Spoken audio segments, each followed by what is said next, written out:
this video, we are going to look at adding some notification to our recursive routing feature. If you're not aware, recursive routing is a way to generate failback or failover and failback for multiple internet connections, WAN connections. We basically we have two ISPs and we're pointing routes looking at two external public facing IP addresses, for which I'm using Google's DNS 1 and 2. And then we use those basically as our default routes. So when this link goes down, it affects our default gateway. I won't go into too much detail about the setup of the recursive routing because that's all covered in another video and this guide here, which I'm showing you now. I'll put links into the description for both of these. But this is basically how I've got it set up in the moment. So I'll go through that. And in one particular key feature is I'm using this dynamic gateway option whereby we are receiving dynamic IP addresses from our ISP. Now I'm controlling that ISP part of it as well, which I'll explain a bit later. But this is in the scenario that you were, say you had a 4G connection and like an NBN internet connection for someone else, and both of them are being given to you via a dynamic DHCP IP address. So that is needed to influence our routes, and I'll explain that, which I covered off in this video, but I'll show you in this video as well. Now, what we want to do on top of, so this is how we've got it set up, but we want to add some monitoring. So by monitoring, I mean we need to know when our links go down, basically. So we could be working remotely, not on site, but we're managing this site, and if the main link goes down, we need to obviously react. Even though we've got a backup in there, we need to try and work out why that primary link has gone down. We need to try and get it fixed and resolved and back up again. And on top of that, because we've got two links, we also want to know when the secondary link goes down, because should that link go down and we don't know about it, when there is an actual failure on the primary link, the whole site will then be offline. So then this gives you some time to fix that, even though it isn't as critical as when the primary one goes down. Okay, so I'll go through both of those setups as well. But initially, what I've got set up at the moment is this, what I'm calling my ISP router. Now this just has two different networks on it, which is routing everything to my development network. And then I've just set up two forward rules, which are disabled at the moment, but they're going to block traffic from both of these networks. So I can simulate an outage on both of my, what I'm calling ISP networks. So then my client router, which is the one that's got the recursive routing setup on it, that is then got an IP address from both of those networks, and we're using one as the primary, so the 0 is the primary, and then 1 is on the third octet there, 1 is our secondary route. And like I mentioned, the recursive routing has these two routes pointing to each of those DNS servers, so quad 8 and 8844, pointing to each of the gateways of those two ISPs, and then our default route is then pointing to the Google IP addresses, and then we have different weights set on there. So there's a distance of 2 on my secondary, so this is always used. And then we basically want to, if this link goes down, so if this can't reach Google anymore or that particular IP address, it will then basically stop anything traffic going over that route and force that failover.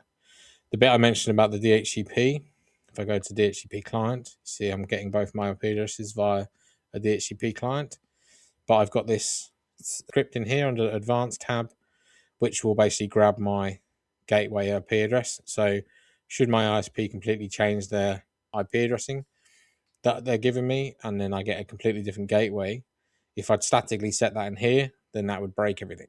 So although this is statically set, what happens is when this updates, it grabs that IP address for the gateway, and then it finds the route that's called primary check, which is primary check here, and it's going to update that gateway, so the next hop, and now that'll do that on both of them. Okay, so that's my setup. That's where we're at. That's the recursive routing setup. But what we now want to do is add that monitoring, and the way the monitoring is going to work is basically it's going to monitor. I'm going to run 4 schedulers, and it's going to monitor the state of each of these routes. Now, what it's going to monitor is going to monitor the inactive state. So not the active state, but the inactive state. And I'll explain that in a bit more detail now. So before I go show you those scheduling scripts, I'll just explain the reason for that inactive versus active. So I've actually created a script separate,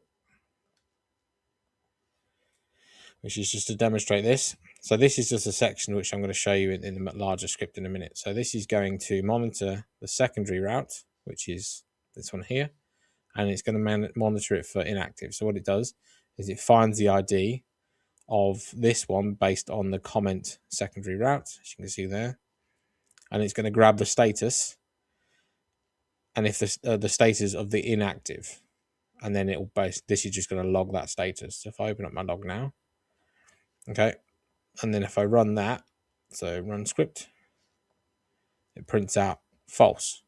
So basically its inactive state is it's not inactive, although it's the secondary, and it's, as you can see there, it doesn't have the A for active. It's still a valid route, it just has a higher distance. Now if I do the same for primary route and then apply and run that, again it gives the same again. So it's not, so false doesn't mean it's down, false is the opposite of down. So basically it's not inactive. Now I'll do that again if it was active. So if I do that on the primary one and apply and run that script again, see, it's true. So it's saying it's active, which is fair enough. But if I now do that on my secondary one and then apply and run, see, I don't get any status at all, because although it's technically not, it's not inactive, it's technically not active either, if that makes sense. So it's monitoring that if I try and ask it if it's active or not, it can't give me a response basically. Whereas if I say if it's inactive, it knows it's not because it's not disabled. If I now go ahead and disable that, change this back to inactive and apply and then run that script again, see, it now comes back as true, saying it is inactive because it is actually being disabled. And that would be exactly the same as if this was to be when this fails. So basically, if this has a U there for unreachable, it would give me the same saying true. So that's the reason we want to monitor the inactive state, because we then get that true or false every time. We'll get a true response if the link is actually down, and that's what's going to trigger our alert. So just a bit of background as to the reasoning behind the basically how I've written the scripts. So I'll show you those now. So these are all on my webpage I put up here. So there's a link to that below, so you can basically copy and paste them here, and I'll explain what you need to change for your own ones. But firstly, you will need to set up your email configuration. And again, I'm not going to cover that in this video because that's another settings you just need to sort out. Basically, you need to get an SMTP server, which there's various free ones out there you can use. I'm using SMTP to go in this example, where you can, provide you've got a valid domain name, you can then go ahead and send mail through that. I think up to 1,000 emails a day or something like that. So it'd be plenty for this sort of thing. And then I've just set up a test account, and that's all set up within the MikroTik tools email. So that's just in there. So the first thing to do when you're doing this is to validate that this works. And again, I've got just down here what you need to do for that. So just the two, and then just the test subject and a test email body. And then that'll just, if you receive that email, you know that's working, because what you don't want to happen is you not receive the email because you don't have a valid SMTP set up. But now onto the actual scripts, which are going to run inside the schedulers. We're going to have a primary active and a primary inactive check. Now, what the primary active check is doing is checking if that primary link becomes inactive. So it's checking it when it's in an active state or when it should be active. So we're assuming that it's active. It's going to grab that route ID based on that primary route comment, and then it's going to use that ID to check the inactive state of it. If it is true, so it's not active, it's unreachable, or it's disabled or something like that, it's going to log that my WAN is inactive, and then it's going to, I'll come back to this bit in a sec. What it's going to do is then it's going to grab the identity of the router.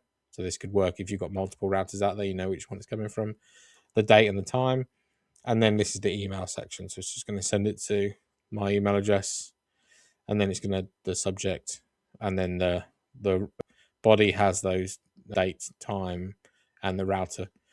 naming it, and it's going to basically tell me that the link is down. Now, what this is doing here, this scheduler disabled and enabled, basically I've got the opposite one set up as my inactive check. So this is checking it during an inactive state. So the link's gone down. So we're checking that inactively to make sure when it does come active again.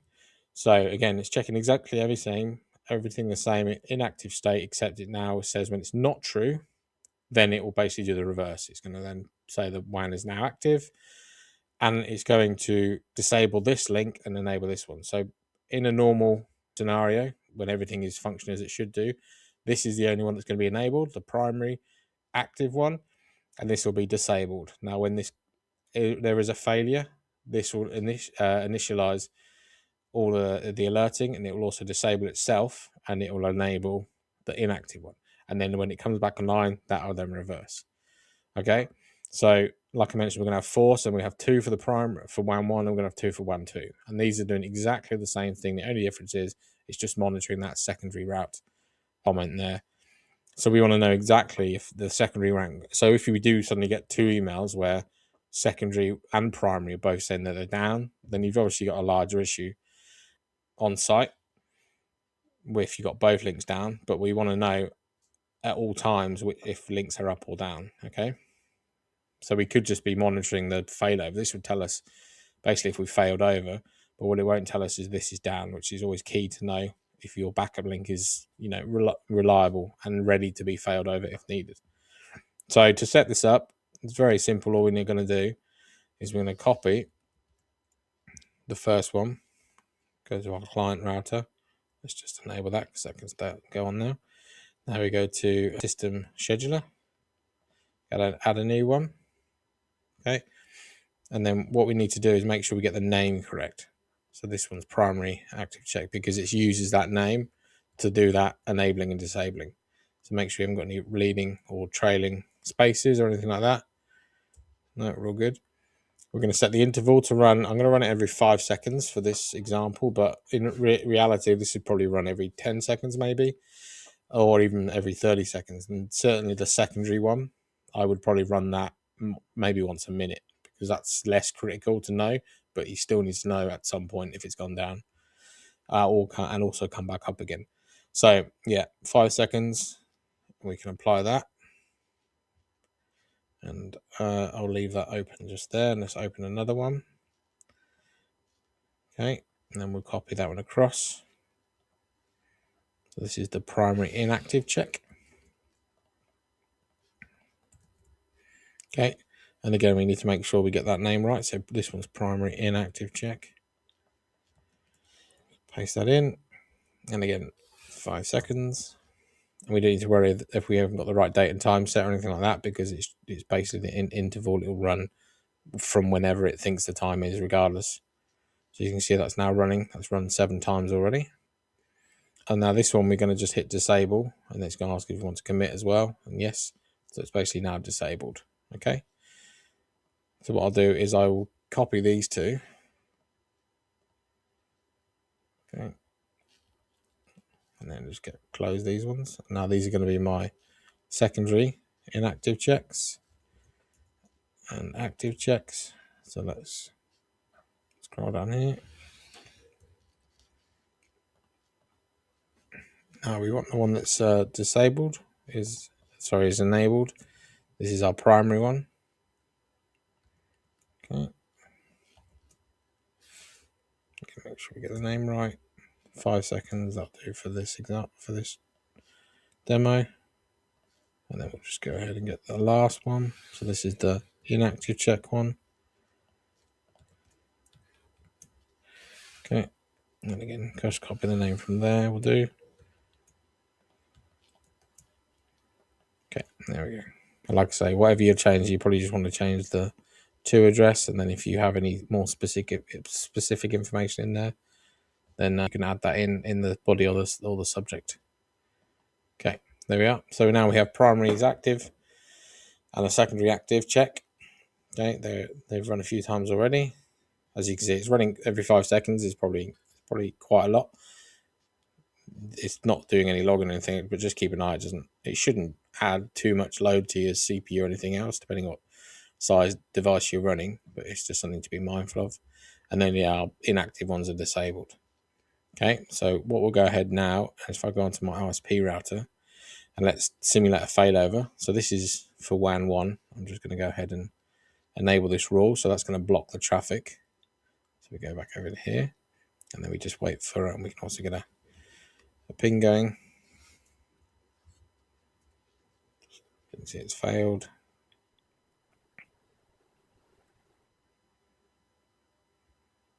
Okay, there we go.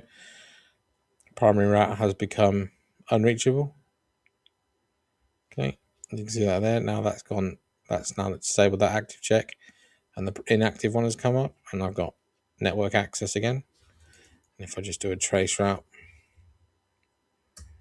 the same repeat, you can see it's going over the secondary one, which is that one there with 0 as the primary, 1 as the secondary.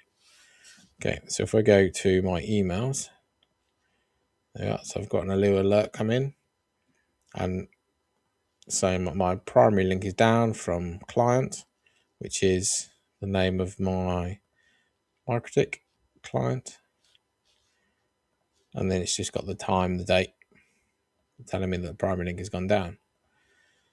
So finally, go ahead and disable that rule to basically enable my traffic again. Okay, I'll wait for that to do its check. There we are. Fail back. This is now my primary one again, so now let's do that trace route again.